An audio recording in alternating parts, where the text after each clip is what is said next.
नूतन पाठ्य उपकरण क्रय निमंते बापांक निकटकू पत्र। पूजनीय बापा, बनपाली तारीख 11/4/2024। मोर आंतरिक नमस्कार ग्रहण करिबे। आम्भे माने एठारे समस्ते कुशलरे अछु। आशा करू आपण मध्य सेठारे भलरे थिबे। बापा, षष्ठ श्रेणी रे मोर नाम लेखा सरीगलाणी।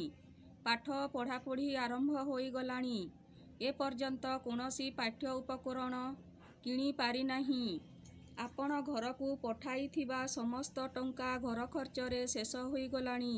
मोर पाठ्य उपकरण किणिबा पाई 2000 टंका पठाइले मु मोर समस्त पाठ्य उपकरण किणी पारिबी। एतिकिरे रहिली। इति आपणकर पुओ सुजल। तापरे ठिकणा लेखिबा। प्रेरक ग्राहक। प्रेरकरे निजर नाम, एड्रेस, जिला, राज्य, पिनकोड लेखिबा। ग्राहकरे बापांकर नाम, ग्राम, जिला, राज्य, पिन नंबर लेखिबा। धन्यवाद।